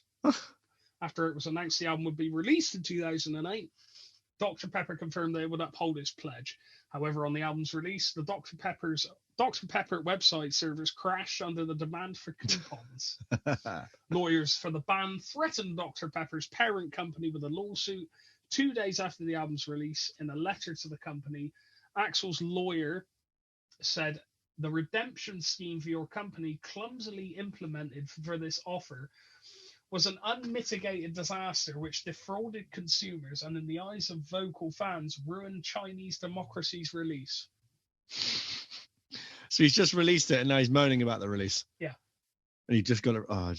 According to Bumblefoot, one song, Atlas Shrugged, was cut at the last second because of the CD playing time constraints. Yeah.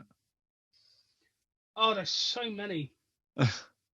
By those songs mentioned by those in the recording that did not make the final album include Atlas Shrugged, Oklahoma, Time, The General, Elvis Presley and the Monster of Soul, Ides of March, Silkworms, Down by the Ocean, Zodiac, Quick Song, and We Were Lying.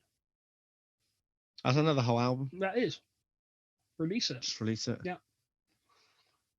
So we got style and composition, which I don't need to talk about. You know what I want to talk about? Go on. What do you think of the album? I really like it. And why do you like it? Let's talk about some of the tracks or the sounds of it. It's almost like nothing I've ever listened to. I'd agree with you on that. It's so very far removed from a lot of things that it's just, I don't know, it sounds fresh. I'm really, really up for the sound of it. Yeah. Classically, it's hated. It is classically hated, which is why we're talking about it, you see. Yeah. Sort of but I honestly don't see why. And I mean, I know, the time it took to get out is phenomenal. Unbelievable. This is why. It's never, ever going to live up to the hype. No, of course it's which not. He got told many times. Yes. So that's a reason why it's hated. Yep. I think it's the Axl Rose show. That's another reason why it's hated. Mm-hmm. And because it doesn't sound like them.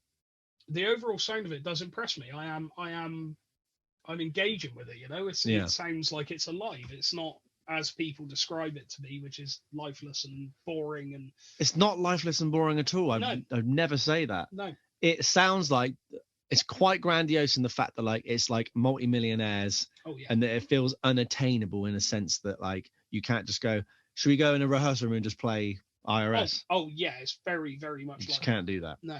And also what I get from some of my list, Scraped, I keep calling it Scrapped. Scraped sums up what this album is trying to do. It's trying to put every single vocal inflection and melody and chord progression, and we'll do a crazy modulation and this guitar and then this synth and then these things and all these moods, trying to do everything that everyone's ability can do in one song. Yep.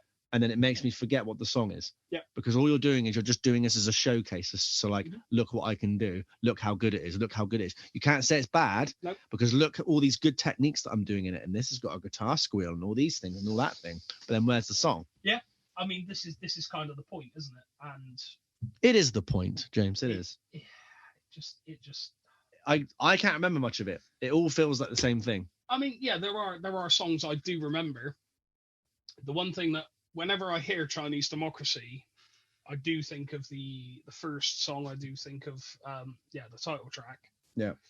And all I can hear is that da-na, dan, da-na-na. Which, when I heard it, I was like, well, it sounds so stock and so generic of a power chord thing. That's the first thing you're going to hear on the album. Mm-hmm. It just didn't hit me in the goods. No, that first song I find quite weak. Yeah.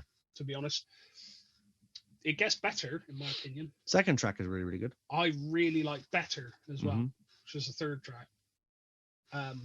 That's the one that starts with like a high, Axl singing high. Yeah. Yeah. Like a lo-fi soundy type thing that kicks in. I think that's a really cool tune in a lot of ways. Yeah. I do not think this album's bad. I refuse to agree with that. I'm not putting it on and my ears are bleeding. It is a good album in the sense that it does have some good songs, and it still is Guns N' Roses at heart, and it's how ambitious to try something that new direction. Plays it safe in some places, but generally as a whole, it's so experimental and takes a huge risk. I will mention there's one guitar part. I was listening to it. It sounded like it was a pre-chorus thing going into a chorus, and it's literally just sweep arpeggios. And I'm thinking that's not a guitar part. I think that's better. It's just not a guitar part to me. It is a guitar part. It was to me to say that exactly it has to be this, but it just didn't. It miffed my mind. I'm there how did that get through? It's so many notes all at once over a vocal. Mm-hmm. Couldn't believe it. Yeah, that is stuff like that is dotted all over the album. It's kind of everywhere, isn't it? Tracy Guns. Yeah, who was the guy in LA Guns? That's right. And he was also a founding Guns N' Roses guitarist. Yeah. He said he thought it was overindulgent, sterile, and not that exciting. Which it is very indulgent. I agree with that, really, to a point of It is so overindulgent. Hugely. It's so overindulgent. But again, only Guns N' Roses at that point could make that album. Yes. As like Matt of obviously it gets dark or whatever, or it gets light in the day, the sun shines bright. One of those statements. I'll rephrase it as like Axl Rose is the only person to make that kind of album. Course. Absolutely. And that's I think that's what I enjoy about it. Yeah. Someone's given Axl a studio and millions of dollars and gone, do what you want. Yeah.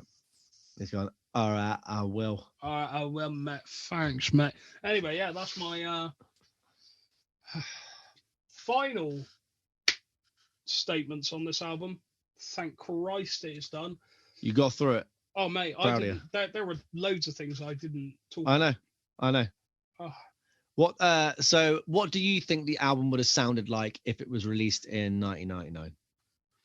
5 years afterwards. What do you think the reception would have been like? I think it would have been hated. Yeah. And I think it would have sounded quite similar, but not as clean. Mm-hmm. The album does sound very clean. Very clean, very polished. But I would say it wouldn't sound as clean. Maybe there would be some differences in some of the songwriting parts. I don't know. But yeah, that's generally what I think. It would sound not as clean. There'd be some differences in the songs, and I think it would not have been received very well. I think the fact that it took as long as it did, it almost became a bit of a running joke. It very much did. So no one. It's like Boy Cried Wolf. No one was going to believe him. Yeah. I'm going to release it in 2004. It's like, sure, Jen. This is kind of the point, isn't it? So when it gets to that point, it's just like, well, you get it released one day. So do you think then? Because again, this is where we defend albums. This is what we do. So do you actually think that waiting and releasing it, the release date that actually was what it was, November 2008, do you think that was actually a positive and a good thing, that that's what should have happened? Yes, I do. Because do you think they actually didn't affect, like you said, with 1999, where you think it would have been hated, it actually did the album a better favor by being removed from the time that it was conceived in, and then people were more favorable towards it because it took so long? I think so. I think there's definitely a way you could look at it in that light. Yeah. Because, like I said, it becomes a running joke, and it kind of becomes a bit of a, he'll do it soon. Yeah. You know what I mean? At that point, I think you kind of, I mean, if I was sat waiting for it as a Guns N' Roses fan in 1999, and it finally got to a point where it was just like, you'd just be happy to wear anything, wouldn't you? Yeah, literally. So just give me something. Even Welcome to the Jungle remixed. Oh man. Christ alive, James. I loved hearing every minute of that. That was great. Just sitting back. A lot of effort. I'm glad we got through it though. That is. So you know what's this is now going to feel like a breeze. So I've got the person who has the longest gap between albums. So you think 13 years is a long time. Yeah, try 57 years. Again, that's 57 years between albums. Man. But not as frustrating as the thing you've just explained now. That was so infuriating to hear all of what was going on. This is a guy called Dean Gitter. So he released an album called Ghost Ballads in 1957, and then he released an album called Old Fogies Never Die in 2014. 57 years, James. How many songs have you heard off that most recent album, Marv? I've heard 3. And there's a reason why, because I can only find 3. This new album that he put out, it's no streaming platforms, no nothing. Can you buy it anywhere? I don't know. It's maybe an eBay purchase, perhaps. But what's weird is that Ghost Ballads one, when you listen to the Spotify version, it's like someone's put a vinyl on and then just put a microphone next to it. Yeah. Does aid in the quality of it. So obviously, I think for obvious reasons, I've never heard this guy before. How the hell do you keep that notoriety up with just a normal general album of ballads? It sounds like a fake name as well. Dean Gitter. Gitter. Bit strange, Very isn't strange. it? The first question I would have is why? Yeah. Why would you leave such an immense gap between your work? But he has an interesting kind of story. So like he grew up and he had a really strong interest in folk music when he was a child. It led him to like produce artists on Riverside Records when he was older. Cool. He even wrote and arranged a lot of songs. So he wasn't just kind of like, oh, I'm just going to do one little album and just not do anything. He was quite active in terms of the folk industry and that. His most notable credit was producing Odetta's first album, Odetta Sings Ballads and Blues, in November 1956. He then released his first album called Ghost Ballads. So what's weird is on his wiki bio, it says released in 58. Another website's 59. But then if you go on the Wikipedia page, the longest gaps between albums, it's 57. Spotify claims 1957. 1957. I mean, I'll take that. He loved folk music, like he said. His mother was an accomplished pianist. He learned piano at 5, and he learned piano at 5. Remember his dad bringing home early, like 78s. The big hit that the Weavers had with Goodnight Irene. I remember that one. It's about 10 when that came out. Started playing along in plastic ukulele. He moved on to a 4-string tenor guitar. When he was a senior in high school, his father bought him a top-of-the-line Martin, which was the greatest gift he ever gave me. All right? The greatest gift that my dad ever gave me was probably not having bad breath. The greatest gift my dad probably gave me is absence. Okay, what about that box of tea that he gave you? Remember that? So no. By autumn 57, he was headed to England to study at London, which makes sense why he sounds very British on these recordings. Yeah. And then I just think he supported himself in London. He was doing concerts, making £8 or £9 a gig. Wow, which is pretty good really for their time. Yeah, just enough to pay for his flat. So he just remembers a fateful concert put on by George Wein, who ran a fabled club called Storyville at the time, alongside the Newport Jazz Festival. Dean says, I was asked how soon I could get to Cape Cod. It'd take about 3 hours. This is obviously, he said, of his last public gig in decades. I got to the venue, which had about 2,000, and was told to fill in for the Kingston Trio, who had broken up that morning. By the time I went on stage, there were only 300 people left in the house, and he emptied the hall. So I think he did that album. It's kind of a nothing thing. He got asked to fill in. He was like, you know what? I'm not going to do public gigs anymore. He opened up a cinema. He went on to own a theatre. He owned a huge complex called Catskill Corners that had a restaurant, lodge, a conference centre, and still to this day, the world's largest kaleidoscope. He was the owner of Crossroads Ventures LLC. He ran a regional TV station. He started a spring water company. I'm there for that. Right? Island Spring, if anyone's listening. So this guy is basically doing everything. He taught meditation. It was like he almost kind of like music was just like a little thing in his life that he just did. And he was like, I just want to kind of do loads and loads of different things. He's like the friend that you know that's amazing at everything. Yeah. But like never really pursues it properly. Jack of all trades, master of none. Or any other people's names. Jackie of all trades. Yeah, that's insane. Why's it just got to be Jack? It kind of puts it into perspective how that's how he viewed his music. He's like, I've just done an album. I played a gig and everyone left. I'll just do something else. I'm all good. I'm done now, yeah. I'm all good, yeah. So let's really look at like the album then. Let's. We're looking at folk music here. Let's do this now. It's just a man singing with an acoustic guitar. It's pretty much all the songs are kind of in the same vein. They don't really deviate.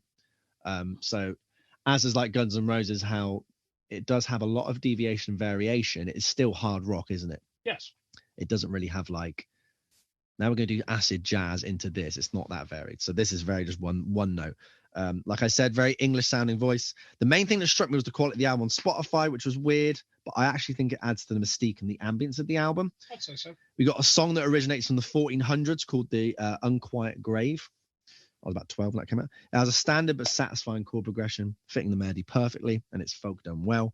Skin and Bones fits the Halloween theme of this album because it's kind of like a Halloween-y themed album. It kind of is, yeah. The fingerpick guitar sets you up in this haunted mansion feel, and then what Gitter does is he lulls you into a false sense of security. So you might remember this, till he screams. Yeah. And apparently he broke a microphone doing this, and it did shit me up, to be fair. Yeah, it made me jump.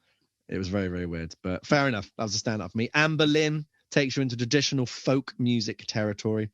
It's got haunting guitar riff, chromatic vocal melody. Very, very cool. And Anne Boleyn gave me an epiphany moment. It really makes you realize how far back the Western style of music goes. Yes. So even though the songs were recorded in the 50s, the lyrics, melodies, and chords, although dated, don't seem that dated. Nope. Like with Chinese Democracy, you're like, it still sounds new, sounds very fresh and modern, up to date. Whereas I listened to this and I was like, you know what? Like, even people like Frank Turner, Will Varley, like mid 2000s British folk heart on sleeve singer-songwriters, really does not sound out of touch. You could perform that. Yeah, It would still sound good. There's a Frank Turner album called No Man's Land. It's like English folk by a modern artist. It's got like, it's all about women in history. So he has a song called Sister Rosetta. Very, very similar and like that sound. And I think that might be the number one album. Well, he's definitely a number one recording artist, we'll say. Trowbridge, where I'm from, has a big folk scene, the Village Pump. Like, so for live music, you had the choice between folk, emo, and pop punk at the Swan, and then hip hop at the King's Arms. So that's all we really had. But it's nice to see folk from that degree and all the kind of all the community around that. I'm rambling, but I love it. It's not even about the songs on this album. They're fine. They do the job. It goes through. It's about half an hour long. It's pleasant, isn't it? It's pleasant. It's listenable. Absolutely. It's not even about how well this album did. I mean, it probably did all right. Just kind of general. It's not even about the message that he's trying to get across. Much like when a band has a song that is bigger than them, 57 years between his two albums are bigger than the albums themselves. Yeah. No matter how good an album is, leaving it to be the last piece of work and to be able to survive against all of the next generation of artists, the new genres of music that get innovated, and then the artists that your album influences and subsequently improves on your work. Guns N' Roses, how obviously have had that done to them. It's too much for an album to handle. I don't think that was his intention or his goal. Like we said, music was just a little part of his life, which he did, and then he just kind of stopped and then did other things. He just kind of like let it be in the world, because it's not all about like you got to make the next smash hit record. So like we got with Johnny's Democracy, Axl Rose wanted to make the best album.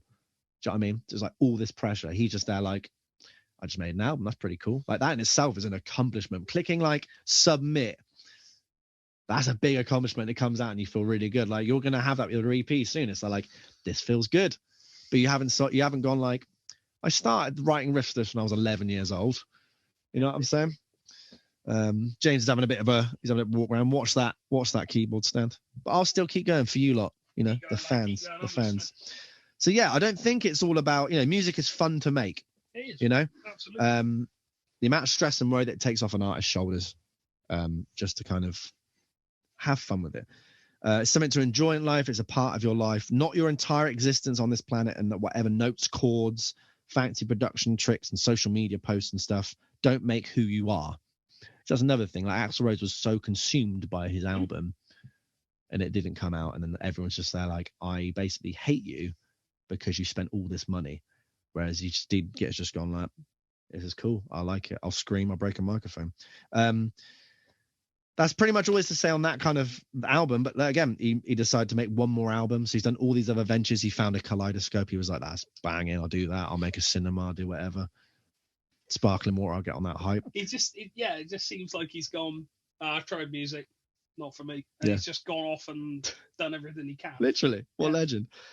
He made one more album before retiring a few years after that and moving to Mexico. He did unfortunately pass, I think, in 2018. So he made this album called Old Fogies Never Die. Now, 2014 that was released. So hard to find anything about this album. Really, really hard. The 3 tracks, they're on steel string guitars, which is different to his nylon strings. And they're pretty much exactly the same. It's weird because you can tell he's an old man. I think he was 84 when he died, but he sounds almost exactly the same. So like that weird thing of he left that 57 years, but the way those 2 albums have that tie-in that they sound the same is cool. Yeah. Guns N' Roses doesn't have that. No. You know? Yeah. So like the one thing I would say like, okay, this is bad, is because I don't understand why you'd want to do that and then wait all that time because no one knows who you are. It's almost self-sabotage. Would you agree with that? Yeah. Waiting that long? I'd say so. But then again, he probably just got bored of the music industry and you don't want to necessarily play that game. So like, he's not like he's leading anybody on. He's just kind of made an album. I'll go chill, do whatever. I mean, it's quite interesting to see that when you go on his Spotify, when you go on Spotify, you get monthly listeners, and he's got like 107. Yeah. People know this man exists. Not a lot. He still gets plays, yeah. He still gets plays, and that's kind of interesting to think. Yeah. Yeah, it's very strange. So he did this interview because he was taking the stage for his first comeback show and a live Actually, I mean a public show. I was going to go all around the houses then. So it says, again, the first thing is we're on the outer edge of an era when everyone in the Catskills has known of Dean Gitter, but not as the folk singer making a return to the stage at 3 p.m. at the Emerson Resort and Spa, all right? Premiering his first album in 57 years, Old Fogies Never Die. Bloody love it.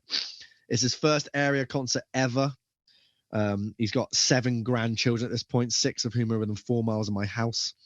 And he started playing music on stage again about 6 months before that. And he said the shift was he bought a 1920 Galliano guitar. It was my first steel string guitar. Can you imagine that? Imagine being like your first Les Paul at like 79 years old. Insane.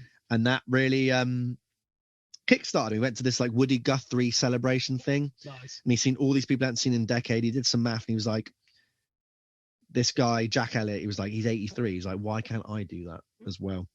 So I thought that was pretty cool. This is almost so...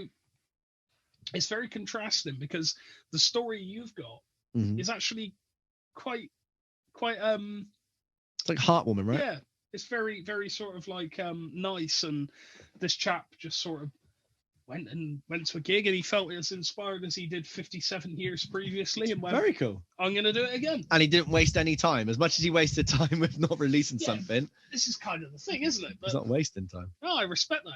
He sounds like he was probably a really cool dude. Yeah, to be exactly. honest. I played where folk music has become limited to.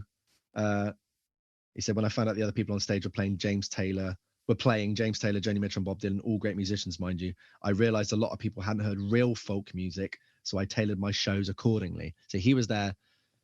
That's why his album sounds so old. And again, he's doing music from the 1400s. So I guess even though he does have a popularity, it's not going to be the popular music, is it? No. You know what I mean? Even more stuff. He earned his MBA. He joined another theatre group alongside the likes of Stockard Channing and Tommy Lee Jones. Started the Orson Welles Cinema. Moved to Boston. Moved to Catskills. Managed an ashram and Big Indian. The folk music became a personal thing, basically the equivalent of singing in the shower. So like he's reminiscing and being like, that was kind of cool. I've moved on now. Just so much stuff that he did.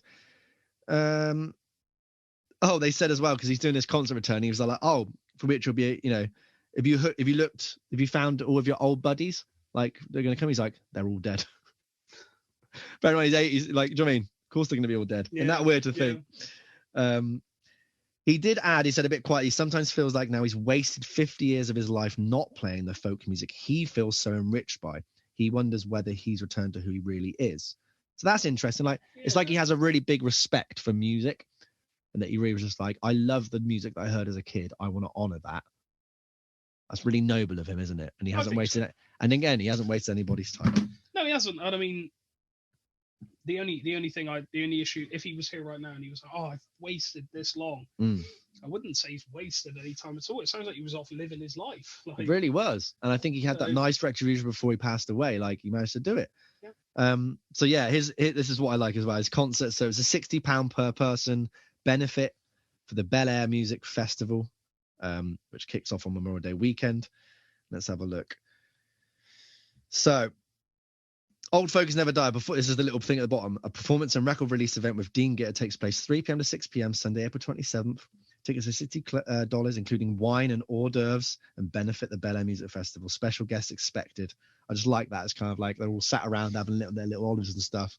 He just comes on stage and people are like, bloody hell, that's Dean. He was looking at Kaleidoscope the other day. Now look at him. He can play a guitar. He's pretty good, and he'll get somewhere.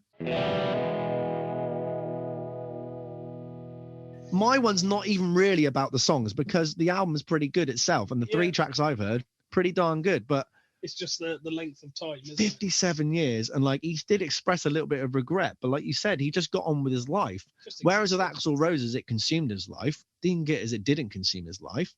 He might have had some regrets, but he kind of had that full circle moment. And again, the praise that he got from that album, because no one says it's bad. Everyone's like, yeah, there's just a good set of folk albums. Like, okay, the recording quality is not very good, but it is what it is. Versus Axl Rose, who like was worried about the critical reception. Yeah. And the amount of, and I know we're talking about different, literally, like we said, Axl Rose is in this like A++++++. You've sold so much, you're so famous. Dean Gitter just did an album and no one really knew about it. He could fade away into anonymity. But if it was flipped around, do you think Dean Gitter would have released an album quicker if his first album blew up like that? Yeah. And do you think he would have disappointed people? And do you think Axl Rose would have waited 57 years if he just released an Appetite and no one really cared about it? It's kind of like a mediocre thing. Actually, no, I'll rephrase that. Do you think he would have released albums quicker because he hadn't reached his peak yet? If it was flipped around. I don't know, to be honest, is the most honest answer I can give you to that question. Nice. I don't think Dean Gitter would have waited 57 years. I think he would have cracked on and done more. Axl Rose is Axl Rose with all of his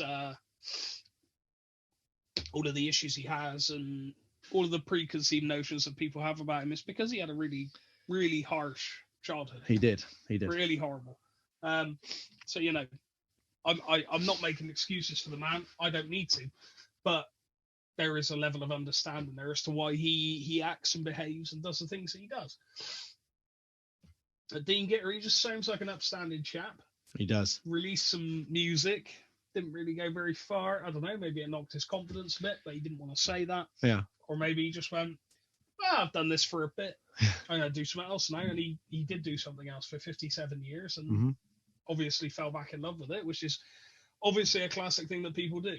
So I think he did the best thing he could have done. He made an album, went, it was all right, disappeared off for 57 years, fell back in love with it, managed to release another album, and he was probably quite satisfied by the time he died. But yes, in short, to answer, I think Axl Rose takes as long as Axl Rose takes, but I think Dean Gitter being in the position of Axl Rose and having the resources that he had, I would say he probably would have been way quicker. I don't see him taking 57 years. It felt like he's a man that's motivated by success. Yep. And he's motivated by, sort of self-affirmation. And to get that self-affirmation, he has to do things. So I can't see him waiting that long if the roles were reversed. Also, if we were to apply the same logic, so if Axl Rose waited 57 years to release Chinese Democracy, do you know what year that would come out? 2051. Oh my God. They're talking about 1994. So it wouldn't be out now. No. They wouldn't be touring now. No. Well, they might be. I don't know. So bearing in mind that's 29 years away. Axl will probably be in his 70s. Mm-hmm. He'll be almost the same age as Dean Gitter, and he finally goes, "Here's this. I recorded the vocals in 1999. Don't you know? Do I sound like I'm on all-time radio?" So also, how old would you be? That's 29 years away. You will be, my friend, 57, and I will be my actual age of 62. Good grief. And we've gone. Have you heard a new Guns N' Roses song? Yeah, we're both there like, have you heard it? It's really good. Imagine. That's mad, isn't it? I wonder what it would sound like. It would sound exactly the same, I think. Yeah. It probably would. It probably would. It probably would. Yeah. Very, very mad. It reminds me of that video where it's like, nobody wants to hear me sing "Oh My Lovin' when I'm in my 40s," and they're in the next clip's just him in his 70s, like, close your eyes. Da, da, da. Yeah, but that's another thing, isn't it? Missing the boat. Missing the boat. Do you know what I mean? Missing that boat. 57 years you missed that boat. I would even argue Axl Rose missing that boat. I'd say so. That's a long, I mean, it's a long 57's time. Ridiculous, but 13 years, 14, however long, 15, sorry. So long. 15 years. I don't know how long we can keep going on for. You're spent. He's spent. He's done. Well, no, not so much that. It's just I don't really know what else we could say other than don't take 15 to 57 years to release your work. We want to hear it. Yeah, don't do 13 to 57 years. That's absolutely mad. That's maybe just take a couple of years. Like if you're really a proper good serious album, do a couple of years for sure. You know what I mean? I'm trying to do a project a year. You know what I mean? And that's tough. That's tough. I can't even do a podcast every bloody week. That's hard enough. But hey, and we managed to survive. 2 cameras still left, and the Zoom's still going, so the audio's still going. The phone was dead. The iPad was dead. So fancy production. Dead inside. Yeah, and And Mouse. Mouse and Mouse. bloody 2 mouses. I can't believe it. Go on. Oh no, that's it. You sounded so defeated. Oh, that's really it. Well, you know what? We're glad to be back. Yeah. That was a great little one. That was nice to get our feet in the door. Do you know what I mean? We just kind of we're settling in. Absolutely. Absolutely. Always, as always, we want to hear your thoughts. We want to hear your opinions. Is there an album that took too long for you? Is there an obvious option that we have not touched upon? Let us know your thoughts and comments. Buy all the merch. We hope you've enjoyed coming back to it. You know what I mean? Yeah. Find us on the old Instagrams. Find us on the Facebooks. All the social media e-commerce platform sites. All right. You know what they are. We might even have a TikTok soon. You know what I mean? Ooh. I'll toast a sparkling water to this episode. Yeah, well. You know, I'm going to go to Merritt's one. There we go. Toast a sparkling water. There we go. Ooh, let's have that boy. And you all have a very good day and night and evening, and let's go. And hopefully we won't wait 57 years to do the next one. That would be very good. Absolutely rocking. All right. Well, I've been Mez, and you've been Mez.